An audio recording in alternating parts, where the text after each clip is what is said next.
Ever wonder why your top performers crash and burn when they get promoted to management?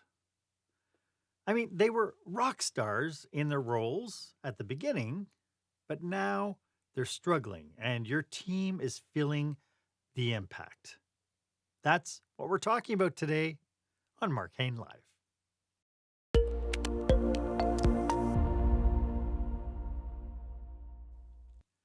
Welcome to this episode. This is where small business owners and entrepreneurs develop new skills to help them create the jaw dropping, show stopping experience that their customers and their employees deserve. I am your host, customer and employee experience strategist, Marc Haine, and I am so grateful that you are tuning in here today. My guest for this episode is sought after advisor and speaker, Ross Saunders. And today we're going to be diving into one of the biggest, most expensive challenges that businesses face. And that is why your best employees often become your worst managers. And that's really kind of going to be looking at what's really going on underneath the surface. So, my one ask for you today is this. If you know somebody who could use this information, please go ahead and share a link to this episode. That way, you're able to share resources, share knowledge, and I think that's just a magical way of being. I have to tell you that I was thrilled to death that at the tender age of 19, I was promoted to the role of assistant manager in a restaurant that I was working in. I mean, thrilled, beyond thrilled. I mean, all of a sudden, I got the major recognition that all my hard work for the last 18 months was paying off.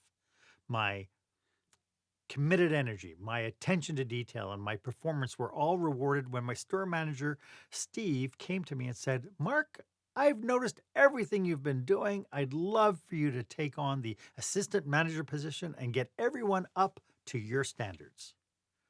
If I could have done the Snoopy dance, I would have. I felt what I did mattered. That is, until I got into my new role. All of a sudden I felt like I was out on a limb.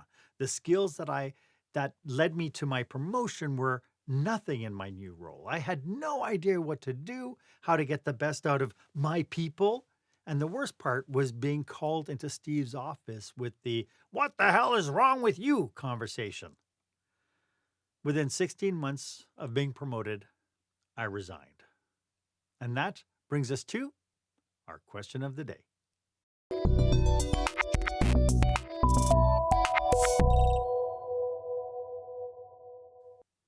So, are your star employees struggling to lead their teams, leaving you wondering why their management performance doesn't match what their previous success looked like?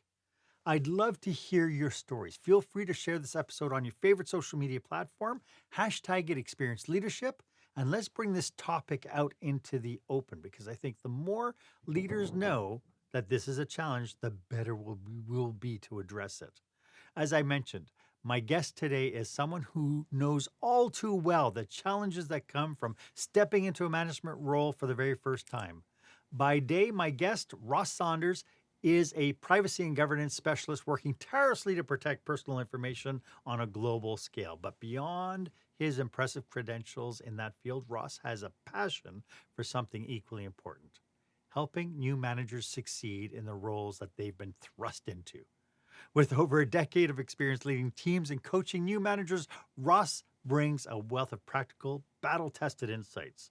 Aside from guiding leaders with his insightful keynote addresses, Ross is also the author of the candid and insightful book, This Is Not What I Signed Up For, which skips the academic jargon and gets straight to the heart of what new managers need in order to thrive. Ross, welcome to the show. It is so great to have you back. Yeah, it's great to be back. I'm loving this. I love the story you just told. I'm sitting in the green room just grinning because I know that so well. And that whole description is that's exactly where it comes from. Yes, yes, and I have a sneaking suspicion a lot of people who tune into this go, "Oh, I've been there, I've done that." Oh But yeah. before Oh we yeah. get too deep into today's topic, could you just tell us a little bit about how you serve your clients? Uh, so as you mentioned, during the day, I'm in the privacy space. So we look after people's data and governance and things like that. But part of that is working with everyone's teams, working in this ongoing consultative manner, which really tied into the passion on this side, which is helping the manager side of things. So that is where it comes in on my personal passion with the book and looking at doing training for new managers, coaching, that side of things, with writings and podcasts and things like that. Lovely. So, what are some of the most common reasons why new managers struggle when transitioning from what you call an individual contributor to a manager or to a leader? Uh, I think there are a number of factors that come into it, and it's kind of it almost becomes a perfect storm of it. And a lot of times, the folks that are going into management are moving into it because they've been promoted, rightfully so, because they are perhaps really excellent performers, and they're coming into management perhaps not quite knowing what it entails. They've perhaps come in having one-on-one engagements with other team members, or they've managed a small project or something like that, and it's very easy to get stuck in the, oh well, I can just jump in and do this, and I can scale it up very rapidly because I've managed a small project, or I've worked with a smaller team or something like that. And I think that's kind of where the title of the book came in with "This is not what I signed up for," where you don't necessarily know what you're getting yourself into in this space. Uh, but the flip side is it comes to the other side of the company as well, where you've had this fantastic performer, you're bringing them in. It sounds great. They've performed so well for so long, like your story that you were giving. Uh, and now they get moved in and are expected to just be as wonderful as they were as a specialist or an individual contributor, uh, in this management role where they're no longer an individual. They're now the face of the team, the guidance to the team. Yeah. So I mean, obviously, there's what got people into the leadership role is not the same set of skills that they require now to lead people. So, what gaps do you see in the current training programs for new managers? Well, I think one of the problems is there's not many training programs for new managers. Oh, Um, right. if you look at a lot of the training that's available on different websites and things like that, the training tends to start, from what I've seen, or at least the subject matter of it, really kind of comes in from a middle management side and upwards. There's not much of that guidance or training for the new manager that's just stepped up into the role. It's kind of, let's go on the job and figure it out as we go. Once you've got some experience, let's do the training that's out there. That doesn't help a lot for giving that baseline thing. Like you mentioned, once you were a manager, it was different things that you were into, and eventually that takes a toll on you, and you may end up leaving, you may end up staying, you may end up getting out of management entirely, like, this is not for me, but it could be absolutely rewarding. Yes. So I think it's very scattered on the training Well, side. my experience was that there was expectations, and really, I had to learn through osmosis. For instance, like all of a Mm. sudden, I got promoted to lead my peers. And my original thought process was, oh, this is going to be great. They're all my friends. So we're going to get along really well together. It's going to be so fantastic. And then, I found that very quickly, it's like they started taking advantage of that friendship because I wasn't very firm. I didn't have really clear boundaries. And so then I became the dictator. And it's like, that's it now. Nobody's going to take advantage of me. And I went through this whole big pendulum swing of behaviors trying to figure Yeah, it out because I had nothing to show me. So yeah, these for gaps sure. that we're seeing, I see are critical, but for the audience, why are they so critical? I, I think there are so many moving parts to this and to that question of why they're critical. Uh, you have been put into a management role, you move into a management role. Um, you do need to start managing fairly quickly, in order to not lose momentum in the teams, to not lose the activities that you're currently running. You need continuity of the different projects that are running. So there, as much as there is perhaps okay, you're going to learn from osmosis and you're going to come on board and it'll take time, and we understand it'll take time. But sometimes that time is too long, and those gaps is where we start dropping the balls then on these different aspects that are happening. If we're not on top of some of the soft skills we need in that management role, we can be as technical as we like, but those broader team objectives are going to start getting missed. Right, right. So, for managers who or department heads who are looking at managers like who have been promoted, are there any early warning signs that a newly promoted manager might be struggling in their new role? I think there are many, depending on the person that you're dealing with. And one of the big things that I would always suggest, and I suggest this even in the book to junior managers coming in, and this applies to management all the way up the line. I think these are baseline skills. Meet with your people frequently. Hmm.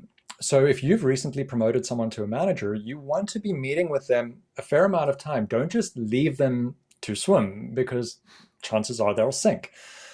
You want to have a chat with them and make sure where they're at. Are they struggling with something?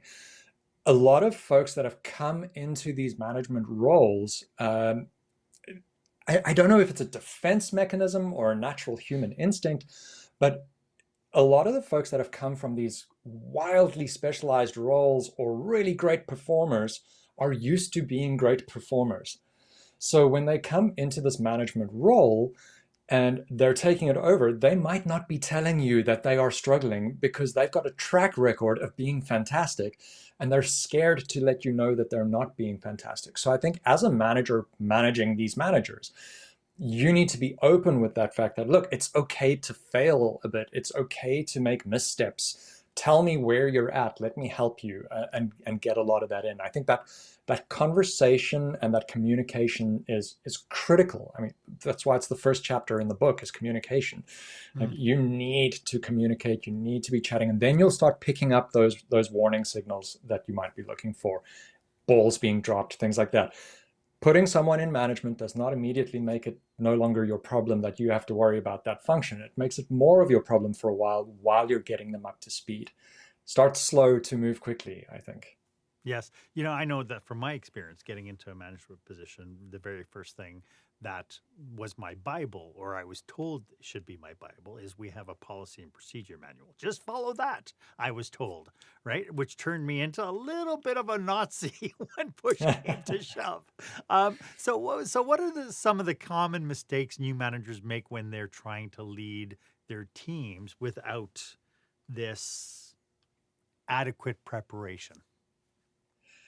I think there are mistakes that people are going to make regardless, because it's part of the learning process to get into it. But I think what you're mentioning there is very much something that'll come in, and it's probably the biggest one that I see, and it ties into a lot of authenticity as a manager. And that's where someone comes in as a new manager, they look at the managers around them for advisory or mentorship, or even copying, to emulate these other managers that they might have. But that's not their authentic style. So they end up bringing in these styles that might be authoritarian or dictatorial, or it's too collaborative where nothing gets done because there's just so much collaboration all the time. Um, I think a lot of it is really having the room to look for the style that they want to manage in, something that's authentic to them. How do they respond to things? And that does take time to find, but I think again, it's a two-way street here. The folks that have promoted them need to give them the opportunity to come into that. I was One of the biggest mistakes I made was forcing myself into a box of a manager that I had, thinking that that's what the company wants and I will work like him. And I had to let people go, and I had to take his approach to letting people go, and I felt so inauthentic. I felt sick to my stomach the way that things rolled out. It was a big heart sore learning curve for me. I would have had very different conversations with those people if I was letting someone go and doing it authentically from me, as opposed to trying to emulate someone else. Mhm. I think that's a big one that I see. But again, what are our experiences? I mean, we're emulating because we don't know any better. We don't have our own experiences to help us guide. We don't have the training. We don't have an insight even into human dynamics. You mentioned the soft skill side of it. Yeah, That's something that we either have to be trained in, or it's going to take time to develop. And so, in the meantime, we're going absolutely. to be falling flat on our face, and I think that's where some of the frustration comes in. Yeah, yeah, absolutely. And I think that's where we kind of loop around to that training and the lack of training on certain skills that need to come in, so that people don't fall flat with these starter foundational skills that they need to have. Yeah, I know. I know. My experience was when I went to the boss and I said, I'm really unsure what to do. He literally looked at me and he said, you've been working here for 2 years now. You know how things operate. Just make them operate. Which to me was, again, because the only thing I had to go in with, we had training videos, we had policy and procedure manuals and everything else. And to your point, I felt inauthentic because I didn't, I thought what they wanted, just follow all these really core things. And so there was no room for innovation. There was no room for really critical thinking. And so when things came to a head, and they always did, didn't have a clue. I wasn't armed with any skills whatsoever to deal with the conflicts or the problems or the challenges. My experience has been that it all works nicely if everything's smooth sailing, but it's very rarely smooth sailing. Yeah, that is for sure. And I think that there are foundational skills that are not, and tying into what you're talking about with policies and procedures, we do see that a lot. And it also comes to companies as to how they write their policies and procedures. I mean, you can write the best policy in the world that caters for absolutely every eventuality, and you can refer back to it like, well, you violated this policy over here. Um, that's not nice for anyone there. No. It's not nice for the manager having to take someone on about it. It's not nice for the company having to deal with the culture of that. And it's not great on the person at the end because it really does stifle that innovation. It stifles how you're doing things. I think this is where we come to those foundational skills that you can learn. And it's not necessarily a checkbox skill, but it's what happens within communications. What are you looking for? How do you listen to someone and Mm, actually take it in to understand what they're saying, and not listening to just respond to someone, right. um, and Not that not side of just things. having a checklist or a tapping of the seconds on the watch saying, Correct, okay, yeah. okay, we covered it. You mentioned these skills, and I'd like to delve into kind of the 5 core skills that new leaders Yeah. need to master, and we'll get to that right after this. When the spotlight shines on your business, are customers applauding or yawning? In other words, how is your business performing? Make your business a star with the new book, Lights, Camera, Action, Business Operational Excellence Through the Lens of Live Theater by Marc Haine. Marc uses his business and acting experience to help you see your business like a live show, so you can create a performance your customers will never forget. Buy Lights, Camera, Action today at your favorite online retailer or directly at marchaine.com. Welcome back. I am speaking with the author of This Is Not What I Signed Up For, Mr. Ross Saunders. Ross, why don't you tell us a little bit about your book? Sure, yeah. So as you mentioned, there's kind of 5 foundations that came in with it. And in putting the book together, it was while I was working full time I was managing managers when I started writing the book a few years back. Uh, And it was interesting to see the folks coming in as graduates who had started in the company. And then the folks that had been there a while who had come in as grads, they'd become specialists, and then they were being promoted into management and they were asking for help, which was great. That's the culture we had. There were no ivory towers or anything like that. But there was no defined help that we could give. And I wanted to get something together that would really dive into the important parts that they would need to focus on. We were one of these typical high performance software companies where everything is down to the minute and it's bullet points and agile, which sometimes just means you don't have documentation. And the idea was to look for these skills. So I interviewed a lot of the executives that I was working with within the business, within the holding company, within our clients, with other businesses that I dealt with. And we came down to pretty much 5 sections, being communication and listening. So how do you communicate within a team? How do you communicate externally with clients, managing expectations, that side of things? How do you really listen? Like I was saying, how do you take it in? How do you process what someone's saying so that you actually have the full story? Then it came back into time management and task management. So how do you put your tasks together on a day-to-day basis? I mean, if you're an individual contributor, it's very easy to say, well, this is what my day is going to look like, and I'm planning it out X, Y, and Z. When you're manager, you're looking after your own timeline. You're looking after the timeline for the team. You're looking after the timeline for individuals within your team. You're slotting them together. It becomes quite a management. It's management Tetris, really, for your calendar. So there's time management and task management. There's the delegation side. A lot of times your pros that you've brought in that have been great contributors, they don't really know how to delegate. They've been individual for so long that they just do the work themselves. So how do you get that delegation out to someone else? We go into performance management. So when things go wrong, how do you raise that policy point? Like, oh, you violated this. What's the approach that you can take? What's a good, defensible, ethical way of having performance management when something's not going the way you want it to in a team without wrecking the culture or really breaking someone down? And lastly, if it does divert out of all of these things and it gets to worst comes to worst, the last chapter is around conflict. So how do you deal with conflict in a team? How do you deal with different cultures in your team? How do you deal with different individuals that may clash? That kind of thing. So those are the initial 5 that came in from the different interviews I was doing. So, because I think we could probably do a podcast episode on each one of those 5. But Yeah. but for the people who are tuned in, kind of looking for the first step, what do you think is the most important first step they need to take in kind of creating an environment where you can assimilate into that leadership role without crashing and burning as much as we do? You know, again, I will say it's the reason why it became the first chapter was really that communications and listening. We are very good at listening to formulate a response that we're going to give someone. And it could be to make ourselves look favorable. It could be that we're trying to make it look like we really know what we're doing when perhaps we don't. And the result is you don't necessarily take in the correct information. You're not listening to what's happening around you.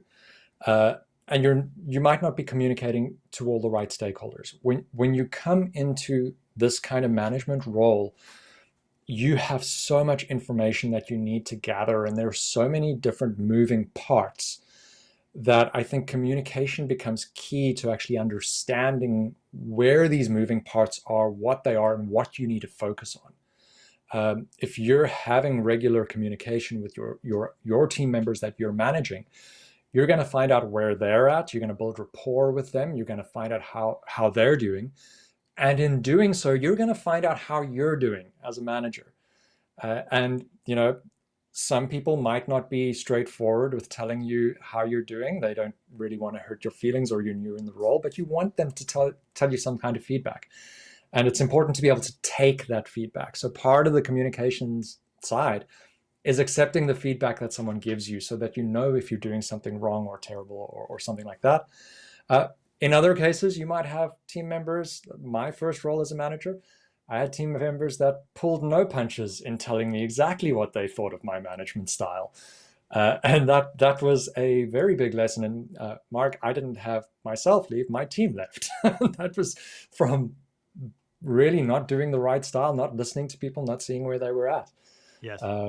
So I think it's vital that we have that component in there of actually listening to people and hearing and taking in that feedback for ourselves as well. And what are we doing? And the same goes for your managers. Find out how they think you're doing, and get advice there as well. Yeah, I think that's brilliant. That's brilliant suggestion. You know, on top of it all, I think, you know, if people have a challenge with this whole idea, an idea of communication is to look for how can I get training in communication specifically, so that I can start rooting from the perspective of wanting to understand versus to respond, which I think Yeah, is, yeah. I think you hit the nail on the head. And there are some tremendous materials out there for around listening and things like that. Like Mhm. Crucial Conversations is a fantastic book around communications and all of that. It's great for a first Mhm. manager, and I'd highly recommend that as well as This Is Not What I Signed Up For. Perfect. Ross, for the people who are tuned in, who this might be resonating with, how can people get in contact with you? Easiest is on my website, which is thisisnotwhatisignedupfor.com. Okay. And that'll give you details about everything that's happening, where you could get hold of me, where you can get hold of the book. There's contact forms there. Otherwise, I'm on LinkedIn. Drop me a message as to why you want to connect. And yeah, I'm very open to connecting there. Lovely. Thank you for that. You mentioned as I think it was the third point, was delegation. Mm. Part of the challenge I've seen in many young managers is that they get to the point where it's like it's just easier for me to do it myself. Can you talk about the importance of delegation in the context of getting things done and being successful as a new leader? Yeah, and I think part of, if we're talking about delegation, we need to also talk about outcomes and being clear with what outcomes we want as a manager, outcomes that the company wants from people. A big trap that you can fall into is you've done well, you've been fantastic at your role, you're a technical specialist, you've been promoted because you're good at your role, and you could get this done really quickly.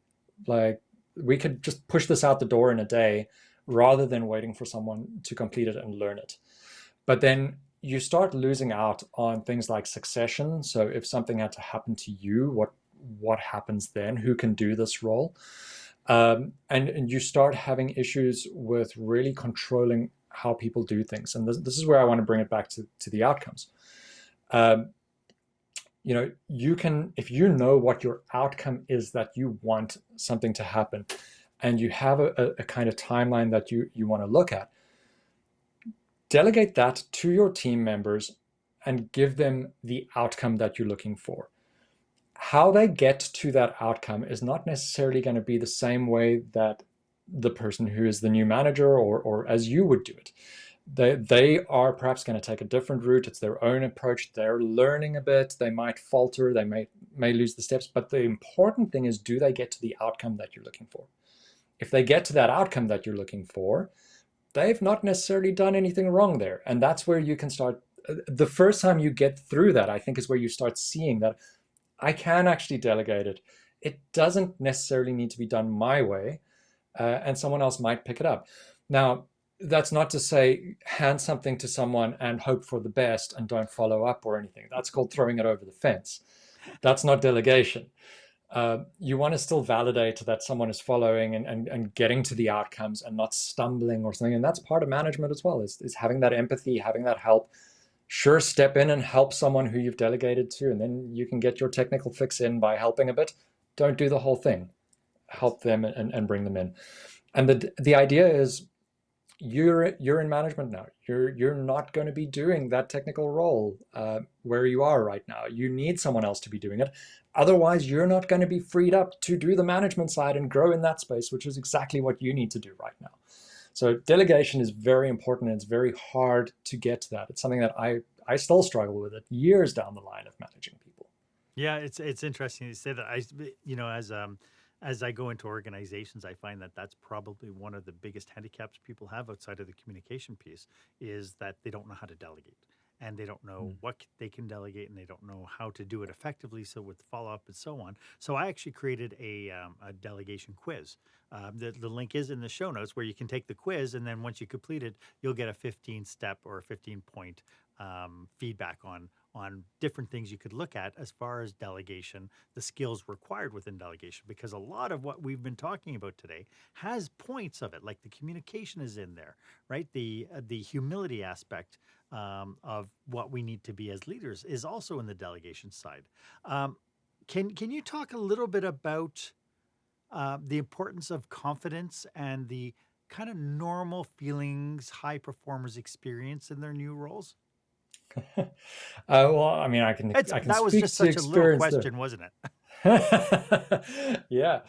I think there is, you can have such a pendulum swing in this confidence space and things like that. And it ties into so many aspects of your leading. Um, I think there's that initial burst when you become a new manager that there could be an overconfidence because now you're new in the role, you're brought into it, and let's do things. And it's very easy to jump in and make a lot of changes, do a lot of things, get in there and really whip things into the shape that you want them to be in. But that could be an almost overconfident, arrogant kind of approach to doing it, which is not going to win you any favors with teams or anything like that.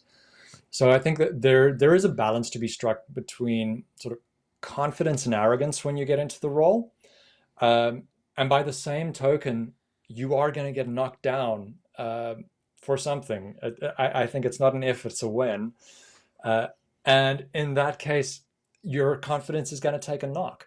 And it's important to have these baselines and the rapport that you can have with your teams to be able to regain that. You need, as a manager, to be able to make decisions. You need to be able to make hard calls where, you're going to have to do something that's not what you want. But you have to work with the team. It's for the good of the team and things like that. So you need to look into your confidence and keep it in check. You've got to, communication is with your team. It's with yourself as well. You've got to be honest with yourself as to where you're at in terms of your own confidence and things like that. I know if I'm knocked down a bit in confidence, I'm going to battle to manage a bit. And there are certain exercises I've developed over the years to regain that confidence and self-reflection. Like, did I do this for the good of everyone? Did I make a mistake in doing this? Was I knee-jerk reaction kind of leading this? And that self-assessment will let you gauge, well, okay, maybe I was wrong here. Let's apologize and have some empathy and like, let's relook at this. Let's communicate around it. Or maybe it's like, well, yes, I think I was justified. These are the reasons I was justified. We have the facts. I speak in the book about really keeping things to the facts and not being emotional about it. But have the facts, realize like, no, I did this for the right reasons. Then you can regain that confidence as well as explaining yourself if you need to. Yeah, and it's one thing to say I did it for the right reasons, but maybe I did it wrong, or Yes, I that's true. applied it That's true. wrong, or Yeah. I failed to take into account. It's so funny because everything that we've been talking about, I can't help but feel that things like humility are kind of the first virtues you need to experience on day one of getting promoted. That we have to get away from this thing that, okay, I've just been promoted because I'm so gosh darn good, and people are going to love me. And I think we really need to take inventory of where our humility is sitting at and how it's coming across to everybody around us as well. Yeah. You have to have empathy. Management is about empathy and working with people That's and it. working with yourself. It's you've got to be aware of that kind of thing. And you speak to like the virtues. I think as a manager, you have to know what your virtues and values are because you're going to find it very difficult to manage if you're not in touch with your own values. And I think this is where that delegation part becomes difficult. It's where conflict comes in. It's where managing in an inauthentic style comes in. Is if you're not in touch with how you would handle things, then it becomes very, very difficult to slot values in that are not particularly yours. And I love that you're talking from your own personal experience because you started off talking about how you tried to be somebody else. And Yeah. because you had an incongruency with your value systems, not only did the outcomes fail to result positively, but you yourself felt bad about how it all kind of fell out. Yeah. And it's lessons I will keep with me until I'm no longer managing and probably longer because it hurts to not work within your values and not, Yes. I mean, you're with a team. The team is not to sound funny, but the team is a form of family that you're in, and it is going to be. You're going to have clashes. You're going to have things, but if you hurt someone, it hurts. At least Yes. for me, and I don't work well on that. And you It's have to funny have that that empathy. it's funny that you came around and said the word family because one of the things in the last 6 months I've really been focused on is the fact that we're not so much family, but we are community. Yes, yes, I like that. And so I think so that in itself is, one of the big drivers I think for new managers is to realize that you're becoming a leader of a community.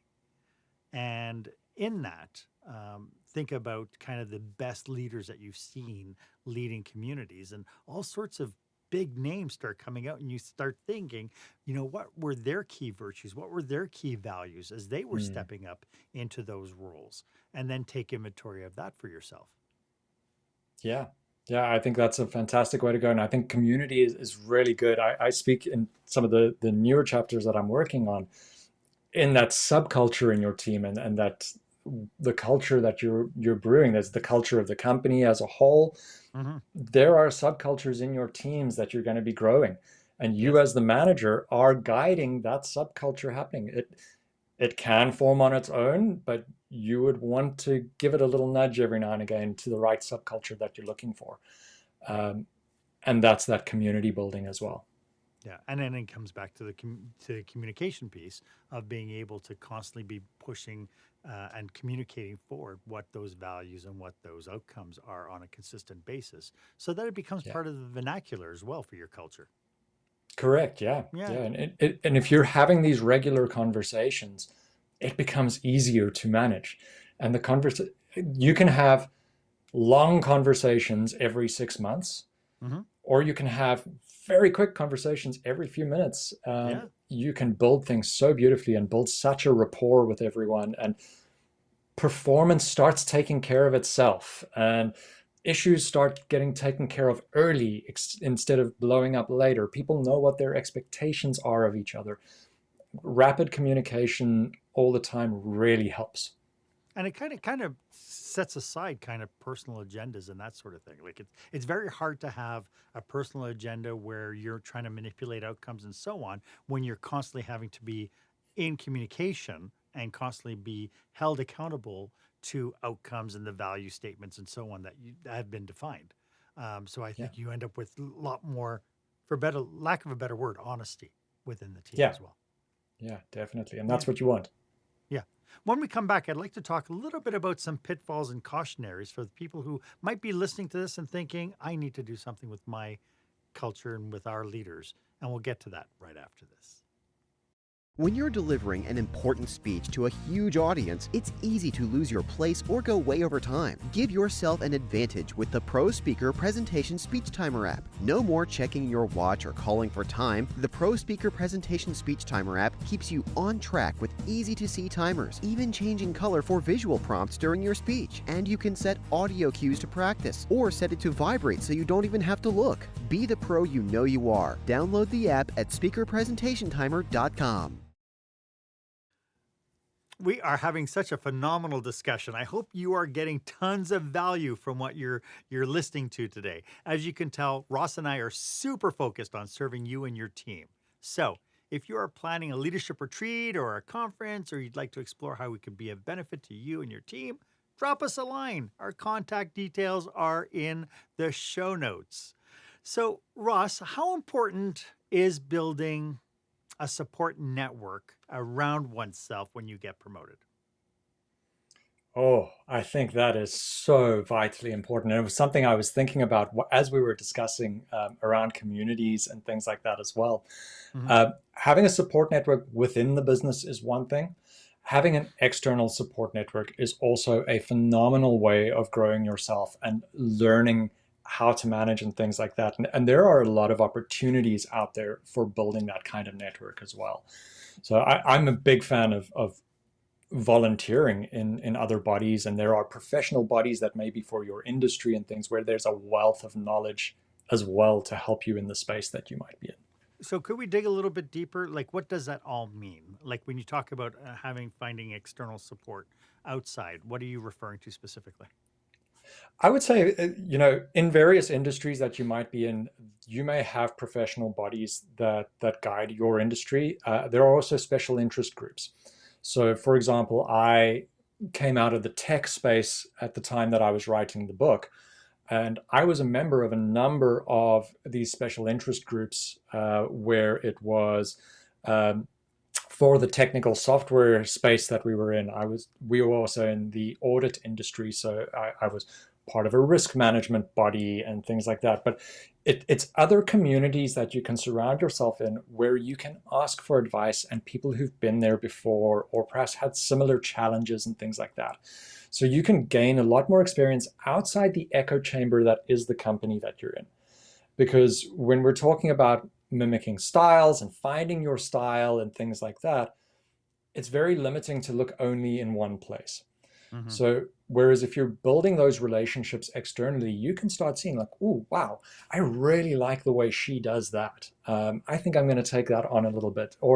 And these external bodies have leadership roles. They have things like that. It's great to get involved in these too, because then you can start seeing other sides of leadership. I was heavily involved in Rotary for a long time. I'm part of a speakers association. I've been part of multiple privacy and audit associations. I've been part of safety bodies. I'm pretty much always in at least 2 or 3 professional bodies here or there or everywhere. And often I find myself volunteering for leadership roles as well, because it's just such a great way to upskill and learn with people, grow yourself. And it builds into a support network for you as well.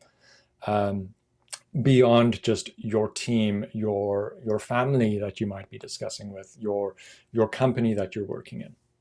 I know that from a CEO perspective, and I'm a big fan of things like Tech Canada and Vistage, where these are organizations that will bring CEOs from different businesses and different industries coming together to talk about their issues and to help strategize and find solutions together, because again, you can't necessarily see the forest for the trees if you're standing in the middle of the forest. Is there anything to your experience that entry level supervisors, people who haven't really built up the chops in leadership, that they could be joining in order to gain similar kinds of insights? Yeah, I think there are a few kind of avenues you could go. Rotary, for one, will introduce you to many people in different levels and things like that, so you can start having the conversations around different levels.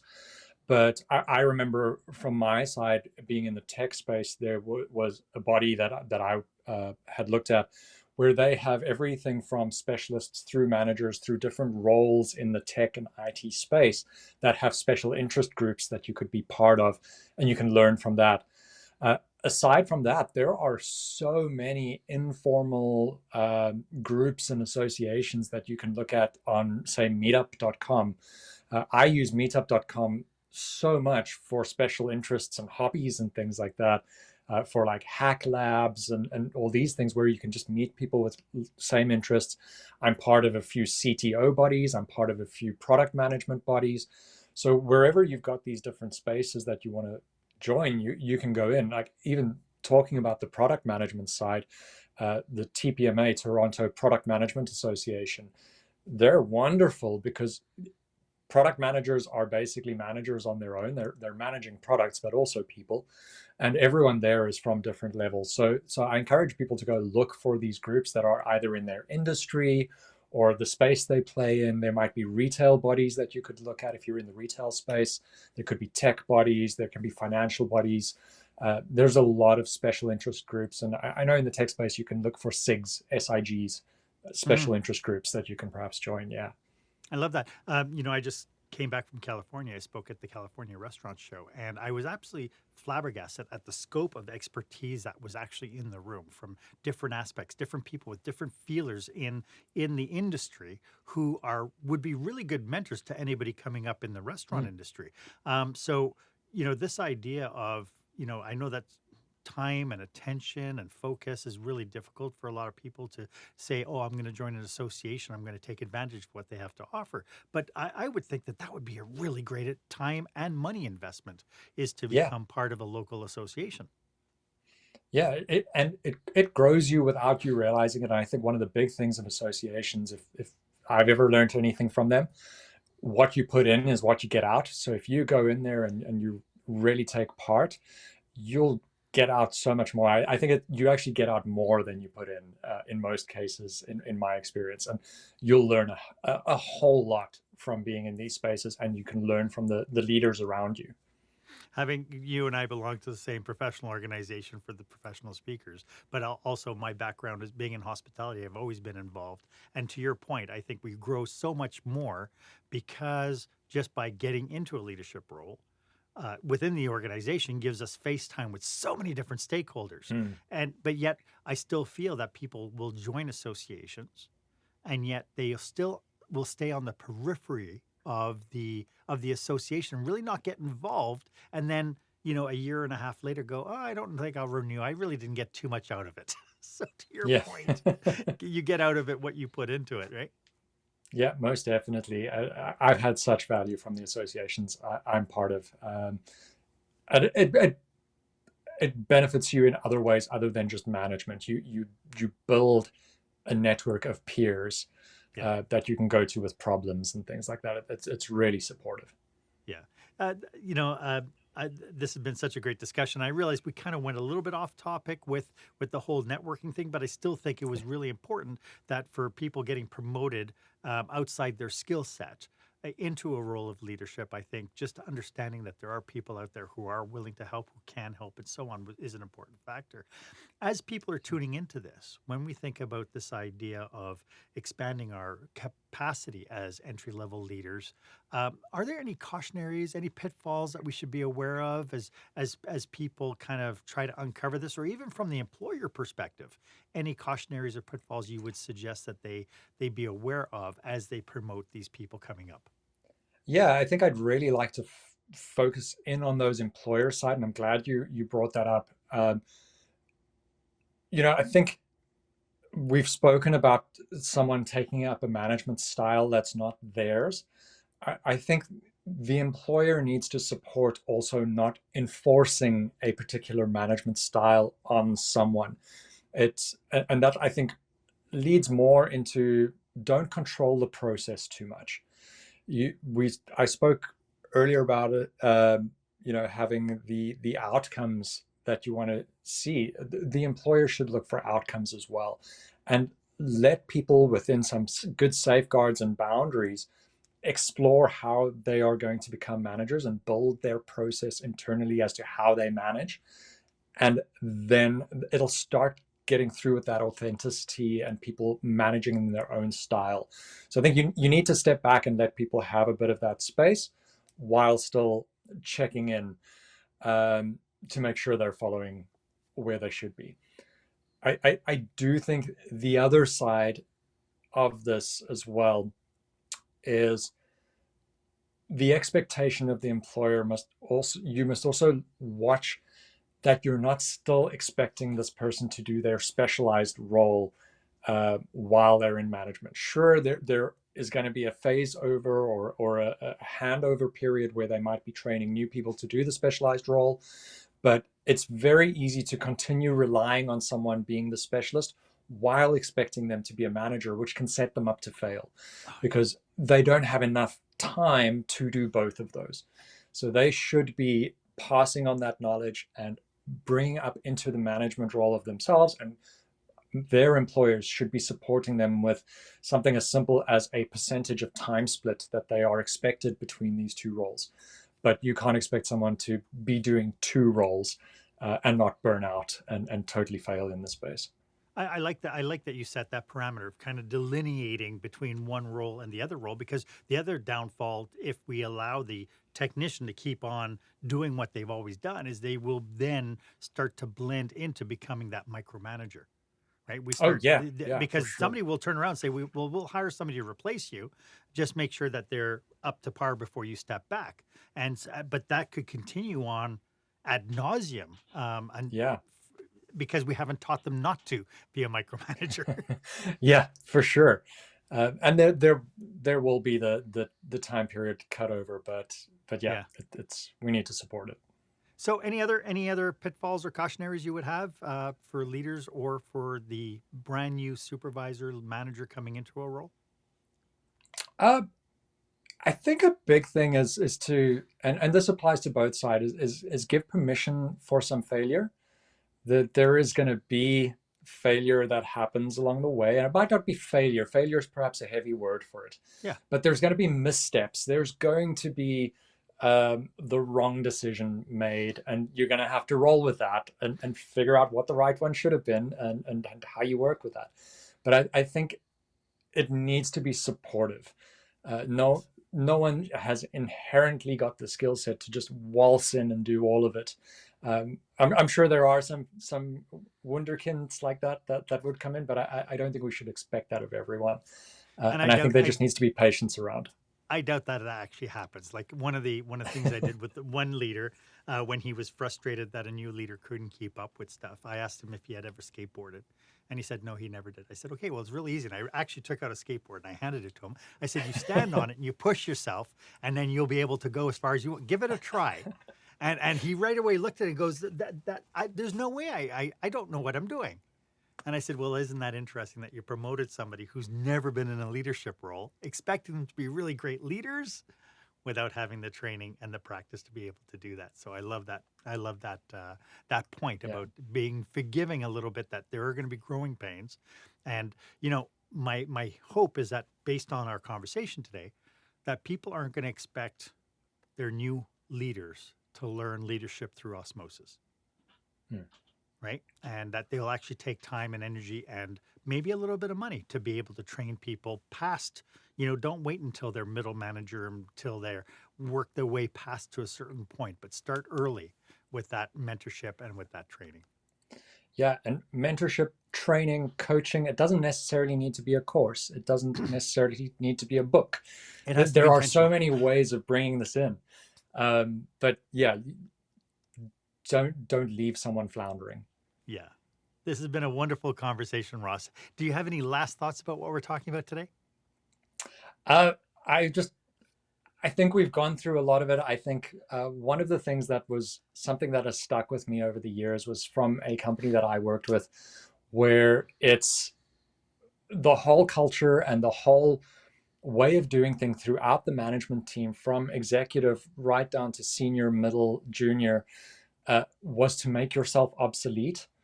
And the company culture was to build relentlessly this succession planning. And the idea was not that you make yourself obsolete by handing over work to someone else and skilling them up to do it. And the idea is not to push you out the company, but it pushes you up the company. Yes. And it was a wonderful thing that I learned, and it's something that has stuck with me a lot throughout my management career, is being open now to, okay, I can hand over this stuff because I'm moving up, I'm not moving out. And that making yourself obsolete works really, really well. And that fostering that kind of culture changes the mindset and allows for people to learn very, very well. I love that. I love that thought, because whenever we talk about make yourself obsolete, people think, well, I'll make myself obsolete and I'll be out the door. And I'll right? So you're absolutely right. This idea of supporting upwards. But again, it's got to be part of the corporate culture messaging. Yeah. Is that we want you to work yourself up, not work yourself out. Yeah. Yeah, very much so. This has been so good, Ross. Thank you so much for doing this with us today. I can't thank you enough for sharing your expertise and your passion, and of course your book, which is available on Amazon, right? Yeah, it is. It is. And the second edition is coming soon.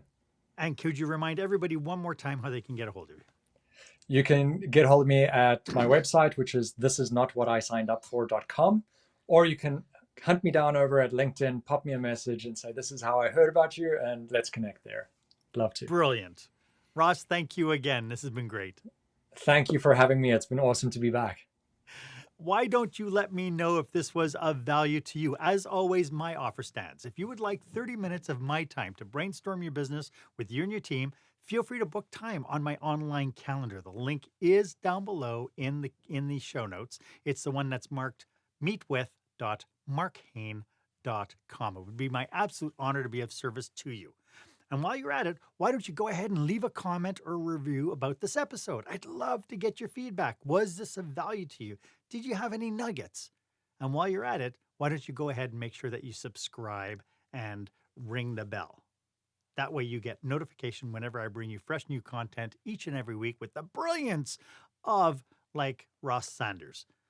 Thank you so much for joining me today. My name is Marc Haine. I hope you stay safe, stay healthy, and I hope you dare to be the exception.